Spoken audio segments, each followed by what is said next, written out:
निर्मला सीतारमण जी का नवा बजट है, मोरारजी देसाई से एक बजट कम है, लेकिन पता नहीं क्यों इस बार के बजट में मजा नहीं है।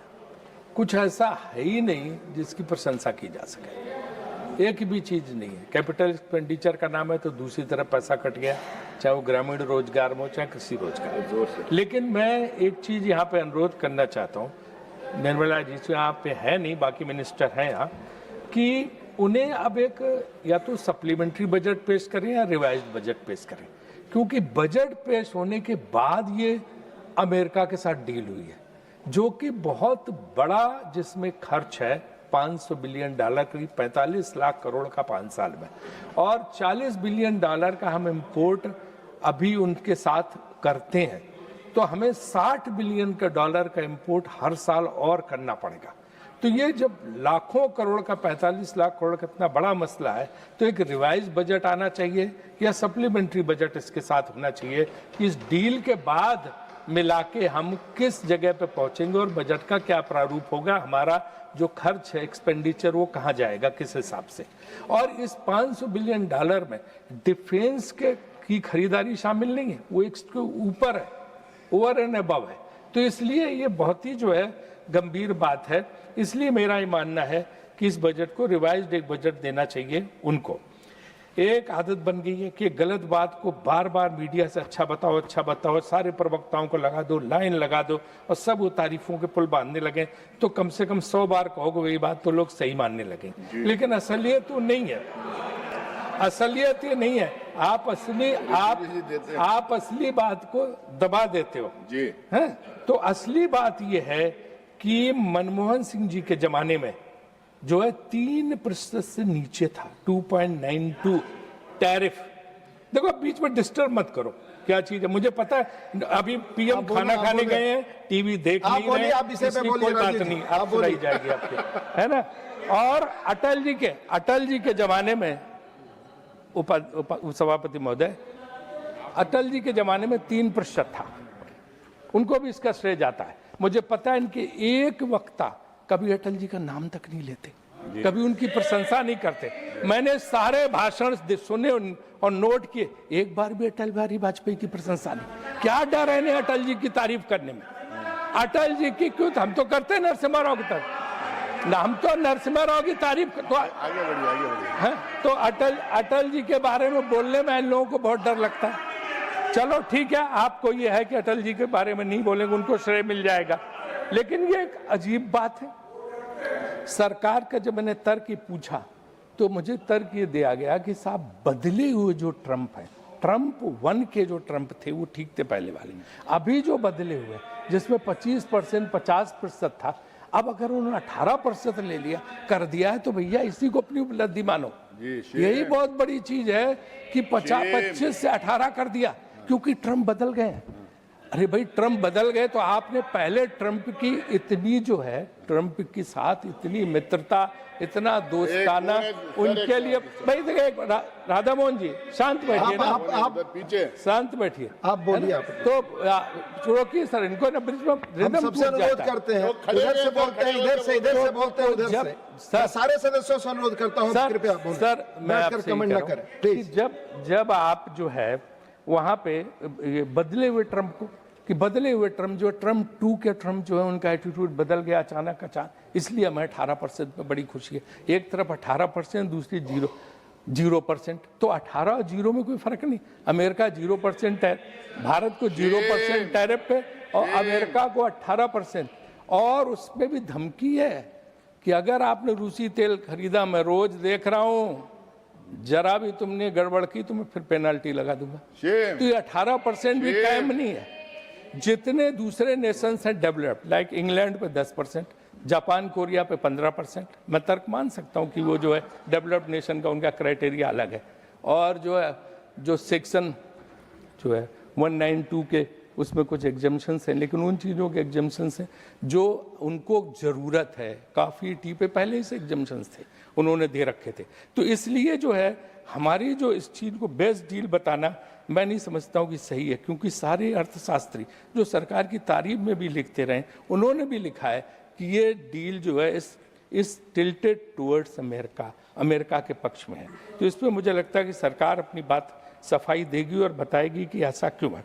मुझे याद है यूनाइटेड नेशंस में डेलीगेशन गया था, हमारे भाजपा के मित्र सब थे, यहाँ कुछ बैठे हैं, तो वहाँ पे ट्रंप का रिजल्ट आ रहा था, वो जीत रहा था और ये लोग इतना खुश थे कि वहाँ होटल जो था यूएन प्लाजा, वहीं से उन्होंने कहा मिठाई नहीं मिली तो केक खरीद के बांटने लगे कि अब ट्रंप आ गया, अब हमारी जय जयकार, हमारा बड़ा मदद होगा, बहुत अच्छा रहेगा। और आज उसने ऐसा केक खिलाया कि हम सब लोगों को पता चल रहा है कि क्या बुरा हाल हो गया। तो इसलिए हमें जो है इस बात का ख्याल रखना चाहिए, हमें इस बात का ख्याल रखना चाहिए कि किसी से भी गलबैयाँ करो तो जो कहते हैं ना उनका, वो कहते, अरे भाई उनका सुनो, अरे भाई उनका सर एक्स्ट्रा टाइम में लूंगा अगर ऐसे बोले। मैं आपको नहीं रोक नहीं रहा हूं, मैं टाइम से इधर आप रोकते नहीं, मैं सबको रोक रहा हूं, उधर से करते हैं आप, राधा मोहन जी लगातार disturb, chair will go by time, गलत है आप प्लीज। तो इसलिए जो है उस पे भी तुर रहा है कि रूस के तेल वाली।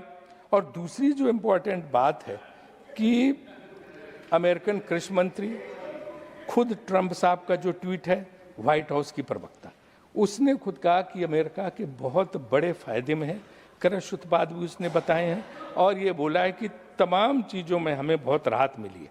एक चीज़ कल उन्होंने जयराम ने उठाई थी, टेक्सटाइल वाली, 5% पे कपास, 5% सिर्फ ड्यूटी पे कपास बांग्लादेश को मिलेगी, अमेरिकन कपास। और तो वो टेक्सटाइल इंडस्ट्री में जब उसका जो कपड़ा है वो कितना फ़ायदा करेगा देश को, उनको फ़ायदा, हम कम्पीट कर पाएंगे, हमारे ऊपर से 18% लगने पे।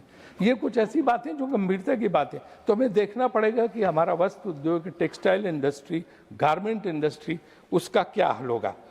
और दूसरी सबसे इम्पोर्टेंट बात यह है कि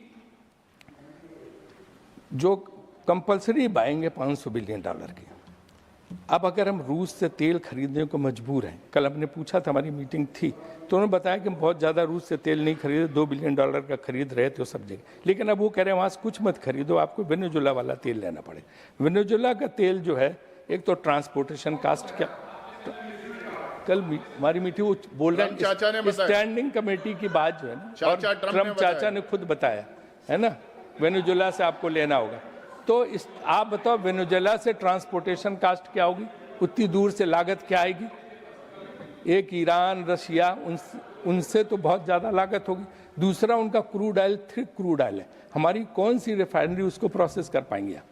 इंडियन ऑयल वाली तो कर नहीं पाएंगे, प्राइवेट कोई रिफाइनरी प्रोसेस कर से समझ में आता है। तो ये सारे एस्पेक्ट, इसमें मतलब तेल महंगा होगा, पेट्रोल डीजल और महंगा होगा, आप जान लीजिए। इससे मुझे ये बिल्कुल साफ साफ पता चलता है। दूसरे जानवरों का चारा उसमें शामिल है। अब जानवर वहाँ का कहते हैं जीएम क्रॉप वाला चारा आएगा, जो फॉडर जिसको बोलते हैं, तो हमारी गाय भैंसों का क्या हाल होगा अगर ये जो है जेनेटिकली बनाया गया चारा मिलेगा, तो क्या हाल होगा, उससे निकला वो दूध क्या होगा, क्या भगवान है आपका? वियतनाम का, इनके बाद पॉइंट ऑफ ऑर्डर, वियतनाम का, इनके बाद वियतनाम का कृषि उत्पादों पर 5% टैरिफ है। तो जो भारत को ऑर्डर मिलने थे तो हम 18% देंगे, वियतनाम 5% पे, तो बोलो क्या हाल होगा। सर ये मैं आपसे पूछना चाहता हूँ कि क्या हमारे किसानों को नुकसान नहीं होगा, 30,000 करोड़ का नुकसान होगा। हालांकि हम ये भी कहना चाहते हैं कि तमाम आइटम ऐसे हैं कि जिन पे नहीं है, उसमें सब जो है जैसे कि मिलेट हैं, ये है तमाम चीज़ जो उसमें है, बाजरा वगैरह, तो वो जो एक ऐसी समस्या है कि देखना पड़ेगा कि उनका क्या नुकसान हो। आप कह रहे हैं कि भाई ट्रंप जो है, ट्रंप क्या कर रहे हैं हम क्या नहीं जानते। अब ये भी मैंने पढ़ा किसी अखबार में कि विदेश मंत्री से पूछो तो कहते हैं कॉमर्स मिनिस्टर से पूछो, कॉमर्स मिनिस्टर पूछो तो कहते हैं विदेश मंत्री से पूछें तो पूछें किससे, यही नहीं समझ में आ रहा है। अब किरण रिज्जू बेचारों से क्यों पूछें, उन्हें तो उनसे तो इसका कोई मतलब नहीं है। तो जवाब कौन देगा, ये मैं कह रहा हूँ। तो मेरा इनसे यही कहना, यार नीरज शांत रहो है। तो हमारा ये कहना है कि हमें तेल खरीद की आज़ादी होनी चाहिए। कंपनियां जो हमारी हैं उनको स्वतंत्र निर्णय लेने की छूट होनी चाहिए और तेल महंगा ना हो, इसकी गारंटी करनी चाहिए। ये देखिए यहाँ पे जयशंकर जी बैठे, विदेश नीति का विस्तार कुछ है, इधर कुछ हुआ है कि पता नहीं क्यों विदेश नीति में कई बार ऐसे दौर आते हैं। हमारा बड़ा मुश्किल समय, हम कहते हैं कि आज हम विश्व गुरु हैं, गुरु वो होता है जिसके शिष्य होते हैं। यहाँ हम आश्रम खोल के बैठे, एक भी शिष्य नहीं है, शिष्य एक भी नहीं है, गुरु आश्रम खोल के बैठे हुए हैं। अभी जो यार नीरज प्लीज चुप रहो, कुछ नहीं करेंगे तुम्हारा, शांत रहो है। तो ये जो है आप बताओ, जब युद्ध हुआ किसी एक देश ने, छोटे मोटे देश ने हमारे सपोर्ट में बयान दिया? पाकिस्तान के सपोर्ट में चीन खड़ा है, अमेरिका उसके जनरल को बुला के लंच करा रहा है, और टर्की जो है ड्रोन दे रही है, सऊदी अरबिया डिफेंस डील कर रहा है, अजरबैजान उनके साथ। हमारे साथ कौन है? एक आदमी नहीं, ना पड़ोसी ना कोई। तो ये कौन से गुरु की बात हो रही है? जो शिष्य विहीन गुरु, कौन है ऐसा जिसका शिष्य नहीं, चेले ही नहीं, गुरु खाली है? तो ये कौन सा आपने भारत बना दिया है? ये सबसे बड़ी हमारी समस्या है कि जो है इसको देखें। और उसी के साथ साथ मैं ये बात भी जोड़ता हूँ, क्योंकि यहाँ पे बैठे हैं माननीय विदेश मंत्री, कि बांग्लादेश के मामले में भी हमें कहीं न कहीं ऐसा रुख लेना पड़ेगा कि बांग्लादेश हमारी खत्तर की उपलब्धि है। एक बहुत बड़े संघर्ष के बाद भारत ने बांग्लादेश, पाकिस्तान के 2 टुकड़े हुए थे और बांग्लादेश हुआ था। आज हम बांग्लादेश को धकेल के पाकिस्तान के पाले में कर रहे हैं हर समय उसको इस तरह के, तो वो बहुत खराब हो जाएगा हमारे लिए। पाकिस्तान तो चाहता है कि बांग्लादेश से साथ आ जाए, फिर उसका इस्तेमाल करे वहाँ से आतंकवाद बढ़ाने के लिए। ये बहुत बड़ी उपलब्धि इंदिरा गांधी के ज़माने में हुई थी, आप सबने साथ दिया था, अटल जी ने साथ दिया था, और तब उसके बाद जो है पूरे देश ने साथ दिया था। लेकिन आज बांग्लादेश को मत धकेलो, वहाँ पे परिस्थितियाँ डिफरेंट हैं, लेकिन उस चीज़ को समझना चाहिए। आपसे अच्छा काम तो हमारी आईसीसी ने किया। हमारा विवाद हो गया था क्रिकेट मैच को लेके, तो आईसीसी ने बातचीत करके पाकिस्तान, बांग्लादेश सबको बिठा के मामला सुलझा लिया। तो विदेश आपकी सरकार से ज़्यादा अच्छा काम तो आईसीसी कर रही है। तो कुछ ऐसा ही सीखो ना, कुछ इस तरह का काम हमें करना चाहिए जो आप नहीं कर रहे हैं। अब बात हम कहते हैं दूसरा सबसे महत्वपूर्ण बात है बेरोजगारी की। 15% बेरोजगारी है, 15% बेरोजगारी है, माने कि करोड़ों बेरोजगार है। इन बेरोजगारों के लिए हम जो है क्या कर रहे हैं, क्योंकि उनकी स्थिति बहुत ही खराब है। नौकरियां हैं नहीं, सरकार में खाली पद भरे नहीं जा रहे हैं, और अमेरिकन डील के बाद मेक इन इंडिया क्या हो गया भगवान ही जाने, क्योंकि सब इतना देना पड़ेगा तो यहाँ लोग बना के क्या करेंगे समझ में नहीं आ रहा। छोटे लघु उद्योग बंद हो रहे हैं।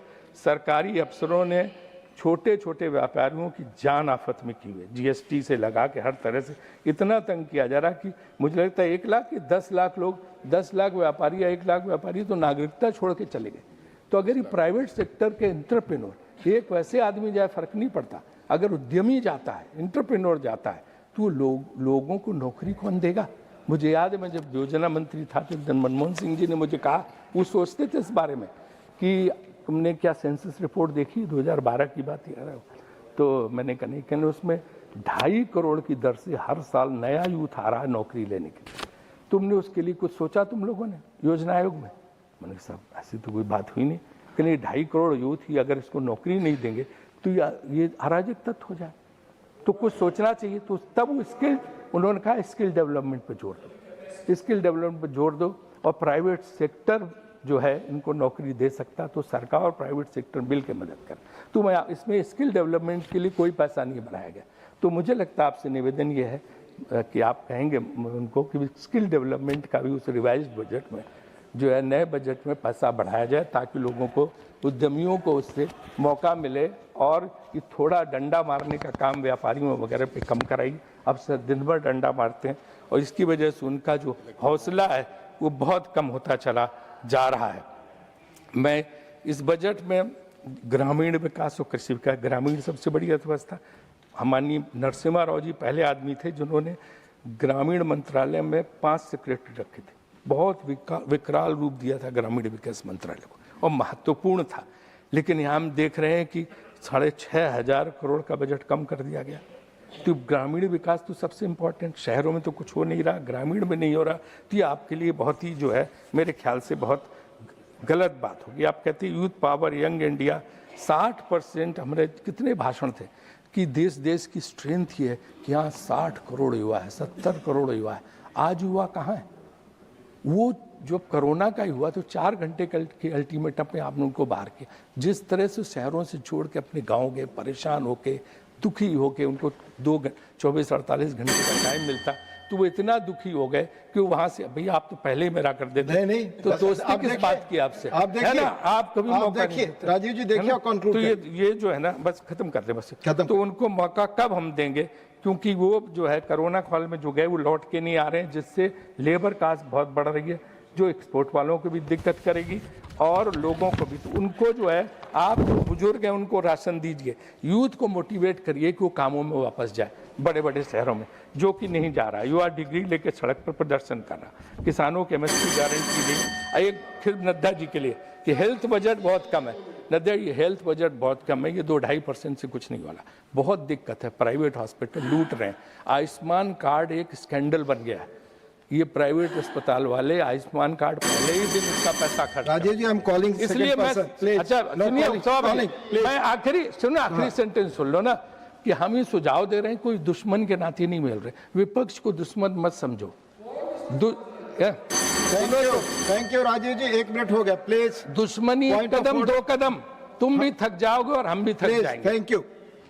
कितने मिनट दिए थे आपने मुझे? 1 मिनट अधिक दिए। नहीं दिए कितने टोटल?